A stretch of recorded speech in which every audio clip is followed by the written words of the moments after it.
Jane, you seriously need a break from all these dusty books. It's Clara's birthday bash tonight. You gotta join us. Liz practically commanded, her voice laced with that mix of concern and exasperation she reserved just for me. I'm Jane, a 34-year-old English literature professor, more comfortable dissecting Shakespeare's sonnets than navigating social gatherings. Fine, Liz. But if it's a snooze fest, I'm holding you responsible, I replied, marking my place in Hamlet with a sigh. That evening, Clara's party was in full swing, a whirl of laughter and clinking glasses. That's where I met Alex. He was the finance guy, his world of stocks and assets as distant from my literary haven as could be. Yet, something clicked, a spark neither of us could deny. Shakespeare, huh? That's pretty highbrow. I'm more about the Wall Street Journal than the Globe Theatre, Alex joked, his smile infectious. I chuckled, the warmth in his eyes softening my usual reserve. Well, perhaps I can show you that literature has its own charms. Might even teach you a thing or two about the human condition, I quipped, finding myself surprisingly at ease. The conversation didn't skip a beat, flowing as smoothly as the evening breeze. Soon, our casual meets turned into late-night talks, and before we knew it, we were inseparable. The idea of us seemed as natural as the turning of pages in one of my books. Meeting Alex's mother, Elaine, was like stepping into a scene from a novel. She exuded warmth and elegance, her demeanor as inviting as the home she welcomed me into. Jane, dear, it's so wonderful to finally meet you. Alex hasn't stopped talking about you. I feel like I know you already, Elaine greeted me, her voice a soothing melody. It's an absolute pleasure to meet you too, Elaine. Alex speaks so highly of you, I responded, genuinely touched by her kindness. The day Alex came to visit my family home was a chapter on its own. The awe in his eyes was unmistakable as he took in the sprawling estate, the tangible proof of my father's success. Your family's place is something else, Jane. Your dad must have a Midas touch with investments, Alex remarked, his voice a mix of admiration and something else I couldn't quite place. He's done well for himself, indeed. The stock exchange has been kind to him, I replied, my pride in my family's achievements shining through. My parents embraced Alex with open arms, his charm and apparent adoration for me sealing his place in their hearts. The stage was set, our roles as the perfect couple cemented. The wedding was a dream, a celebration of love and promises of a shared future. The days following our wedding were supposed to be the happiest of my life.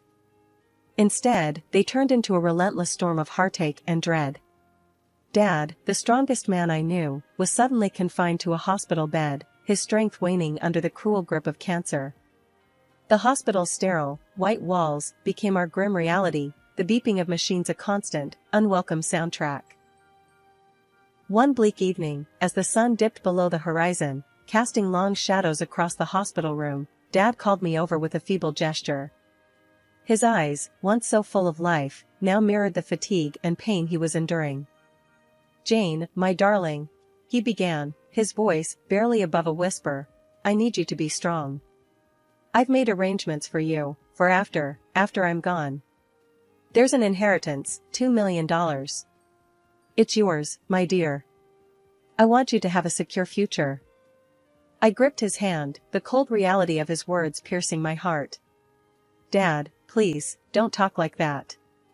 You're going to get through this. But before I could absorb the gravity of his revelation, Alex, who had been lingering by the door, stepped forward, his reaction sending a chill down my spine. $2 million, sir? That's quite a fortune. I mean, Jane, we need to think about how to manage this blessing, he said, his tone unsettlingly eager, his gaze not meeting mine. The days turned into an agonizing cycle of hospital visits and silent, tension-filled nights at home. Alex's demeanor had shifted, the man I had fallen in love with seemed consumed by thoughts of the inheritance, his warmth replaced by a cold, calculating distance. One night, as we sat in the dim glow of our living room, the silence between us thick and suffocating, Alex broke the stillness, his words like a cold gust in an already frigid room. Jane, we need to talk about the future, about the inheritance. Think about it, we could really turn our lives around. A luxury home, maybe travel the world. It's time to start planning, don't you think? He urged, his eyes not quite meeting mine. I stared at him, disbelief and anger swirling within me. Planning? My dad is lying in a hospital bed, fighting for his life, and you're here making plans for a future splurge? Is that all you care about, Alex? The money? He recoiled, as if my words were physical blows. No, Jane, you've got it all wrong. I'm just trying to look out for us, for our future. I didn't mean to. But his words rang hollow, the apology a feeble attempt to mask the naked greed that had seeped into his voice. In that moment, a painful truth began to dawn on me. The man I had vowed to spend my life with was a stranger, his thoughts not on the profound loss we were about to face, but on the financial gain it would bring. Life after Dad's diagnosis was like walking through a never-ending fog. My home, once a place of laughter and warmth, felt cold, the air thick with unsaid words and hidden agendas. Elaine, Alex's mom, came into our lives like she was the cavalry, ready to save the day. But her eyes, sharp and calculating, told a different story. Jane, honey, you're worn to a thread, Elaine said one evening, her voice smooth, but with an edge that made me uneasy. Let me help around here. You shouldn't carry all this alone. I was too tired, too beaten down by the relentless waves of worry, to argue. Thanks, Elaine. I appreciate it, I really do, I replied, trying to muster a smile. But the real storm was still brewing, quietly, sneakily. That night, Elaine came to my room with a small bottle in her hand. Jane, you look like you could use some real rest. These will help you sleep. Trust me, she said, pushing the bottle of pills towards me. Something in her insistence set off alarm bells in my mind, but the promise of a few hours free from my racing thoughts was too tempting. All right, I'll give them a try. Thanks, Elaine, I said, though a part of me was screaming to throw the pills away. No sooner had she left than whispers from the living room reached my ears, a low murmur of conspiracy that pulled me out of my bed and towards the door. I cracked it open, the sliver of light from the living room casting long shadows on the floor. Alex's voice, usually so warm and loving, was cold, almost cruel. She's out like a light, Mom. Those pills knock her right out. We can talk business now, he said, a hint of glee in his tone that turned my blood to ice. Elaine's reply was a quiet, venomous chuckle. Perfect. Now, about that inheritance. Half of it is legally yours, you know. We're talking about a serious cash injection. I couldn't believe what I was hearing. These were the people who were supposed to be my family, my support.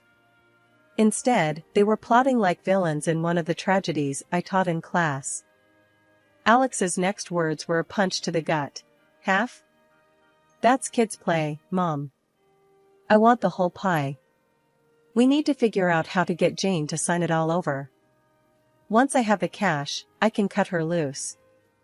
I stood there, my hand on the doorknob, feeling like the floor had just dropped away from under me. This wasn't just a betrayal. It was a full-blown conspiracy, a plan to rob me of my inheritance, my dignity, my life as I knew it. The morning sun did little to brighten the heavy atmosphere in the house after I uncovered Alex and Elaine's despicable scheme. Sitting at the kitchen table, the untouched coffee in front of me turned cold, a stark reminder of the chilling conversation I had overheard. The betrayal felt like a gaping wound, and I was at a loss, unsure how to navigate this treacherous storm. Mom entered the kitchen, her steps firm, her presence always a beacon of strength in our home. She noticed my distress immediately, her perceptive eyes missing nothing. Jane, what's wrong?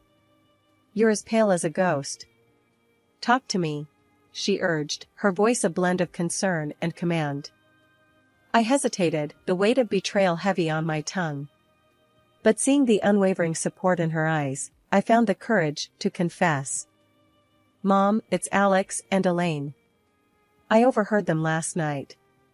They're plotting, scheming to take Dad's inheritance, and then, they plan to leave me with nothing. The kitchen fell silent, the air thick with tension. Mom's face remained stoic, but her eyes were sharp, a storm brewing in their depths. Is that so? She said calmly, her voice betraying no hint of the rage I knew she must be feeling. Well, they'd picked the wrong family to mess with. We're not pawns in their little game, Jane. We're the ones who'll be calling checkmate. Her words were like a lifeline, pulling me back from the edge of despair. But how, Mom? They've got everything planned out. It's like they've been setting this trap for a long time, I replied, the enormity of the situation threatening to overwhelm me. Mom's smile was thin but determined. Planning is one thing, executing is another. They think they're clever, but they're not the only ones who can play this game. We need to be strategic, think 2 steps ahead. The kitchen became our war room, the table a battleground where strategies were formed and tactics were laid out. First, we need to secure your assets, make sure they can't get their hands on what's rightfully yours, Mom said, her mind racing through the legal labyrinths. But Mom, the inheritance is huge, and it's all in my name. How can we protect it from them? I asked, the problem seeming insurmountable. She gave me a look that was both fierce and reassuring. We'll consult with the best lawyers, set up trusts, do whatever it takes. Your father didn't work his whole life for his legacy to fall into the hands of vultures. As the plan took shape, I felt a spark of hope ignite within me. Mom, you're incredible. I don't know what I'd do without you. Her hand reached across the table, gripping mine with a strength that bolstered my resolve. You're your father's daughter, Jane, strong and smart. You'll never have to face anything alone. Now, let's put our plan into action and show those snakes they've bitten off more than they can chew.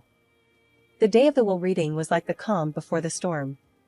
The notary's office was stark and formal, a stark contrast to the turmoil churning in my heart. Alex and Elaine were there, their faces poorly masked with faux solemnity, but their eyes, hungry and calculating, betrayed their true intentions. The notary, a stern-faced man with a no-nonsense air, cleared his throat, breaking the tense silence. We are gathered here to read the last will and testament of Mr. James Harrington. As per his wishes, the contents of the will are to be disclosed in the presence of his immediate family.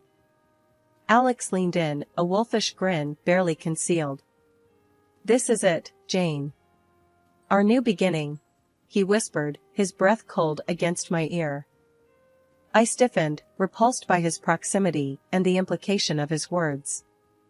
Before I could respond, the notary began to speak, his voice formal and detached. Mr. Harrington bequeathed the sum of $2 million to his daughter, Jane Harper. A gasp escaped Elaine, her facade crumbling for a moment to reveal the greed that lay beneath. Alex's hand twitched, a visceral reaction to the mention of the money. He was about to congratulate me, no doubt seeing dollar signs, when the notary continued. However, it is also stated here that Mr. Harrington incurred debts amounting to $2.5 million. The room went cold. Alex's face drained of color, his earlier excitement replaced by shock and disbelief. Elaine's mouth opened and closed, a fish out of water, her plans unraveling before her eyes. This can't be right, Alex stammered, his composure shattered. There must be some mistake. The notary, unfazed, pushed forward a stack of documents. I assure you, everything is documented and legal. Mr. Harrington's assets and liabilities are now passed on to his next of kin. Elaine's eyes darted between the papers and my stoic face. But that means, half of the debt is Alex's responsibility too? Yes, ma'am. According to the law, marital assets and liabilities are shared, the notary confirmed, his voice devoid of sympathy. The revelation hit Alex and Elaine like a physical blow. Their dream of wealth had turned into a nightmare of debt. Elaine's earlier warmth vanished, her true nature, venomous and self-serving, coming to the forefront. We're not paying for this. It's her father's mess, Elaine hissed, her earlier facade of the doting mother-in-law gone. Alex, desperation creeping into his voice, turned to me. Jane, we need to sort this out. You can't let this happen. I looked at him, the man I once loved, now a stranger driven by greed and deceit. Sort this out? Alex, you made your intentions clear. You're not in this for me or for us. You're in this for the money. The room was thick with tension, the notary a silent observer to the drama unfolding before him. In that moment, the storm broke, the veil lifted, revealing the true colors of the people I had once called family.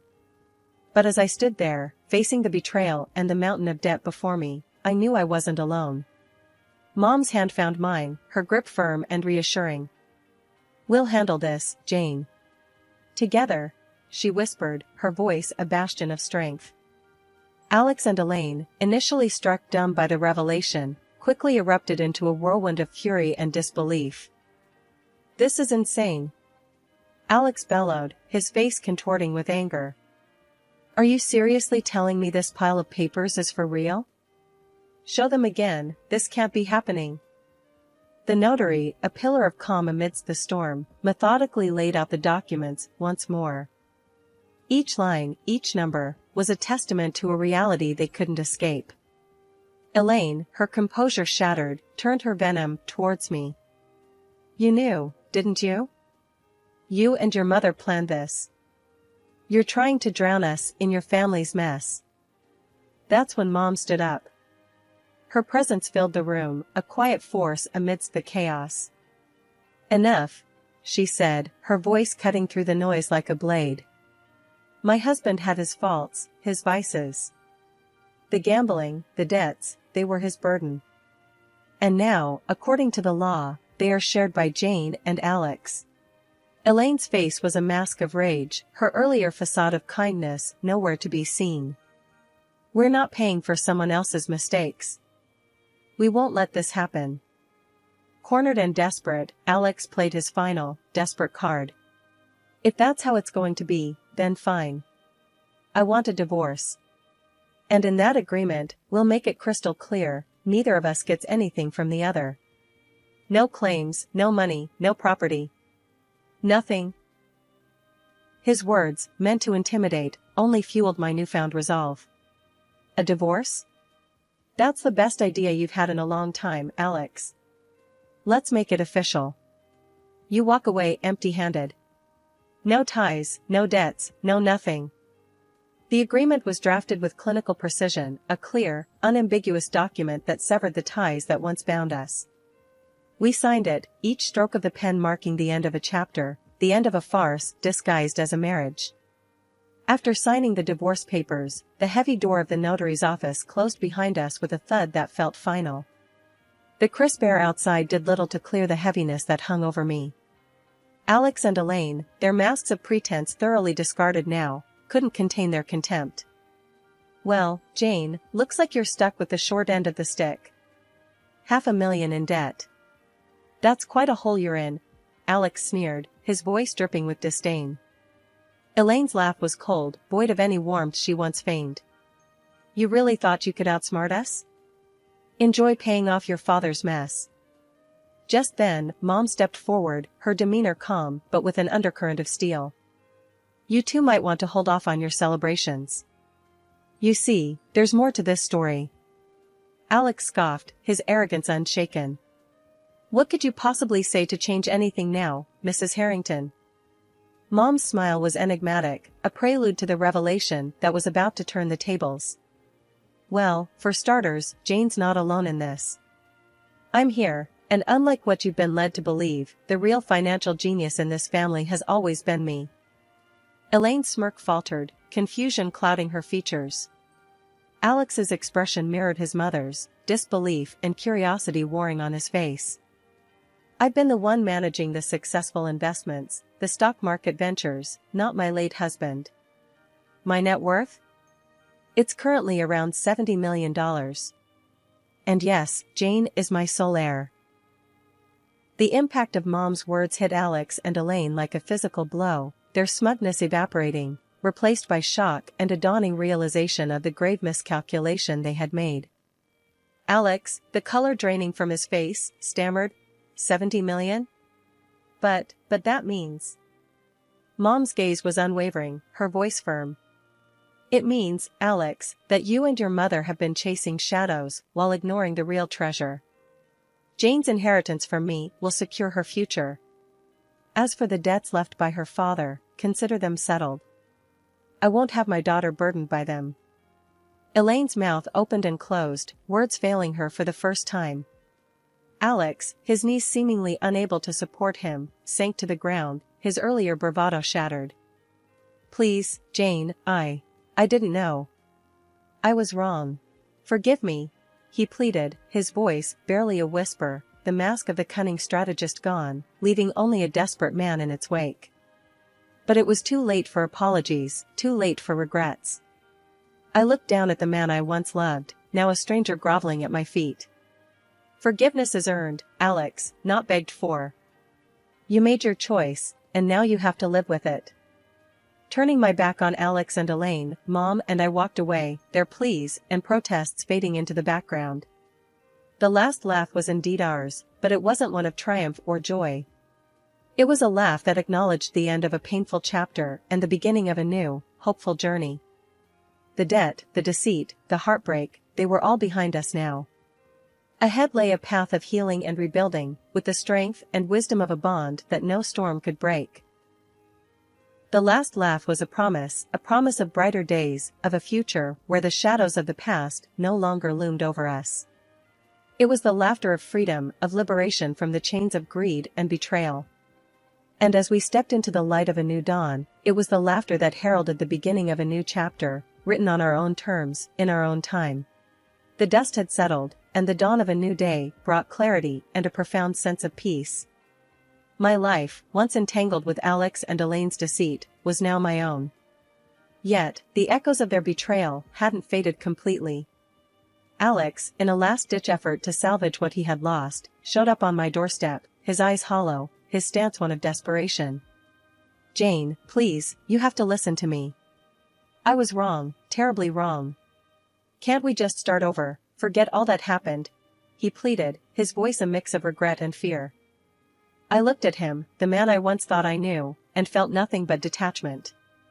Start over? After everything you did? Alex, you don't seem to understand. It's over. There's nothing left to say. Before he could respond, a sharp knock interrupted our standoff. Two men, faces stern and purposeful, stood at my doorstep. Are you Jane Harper? We're here about the debts your husband accrued. He's been borrowing money, making some risky deals, and it's time to settle up. The news didn't shock me as much as it might have before. Alex's capacity for deception seemed boundless.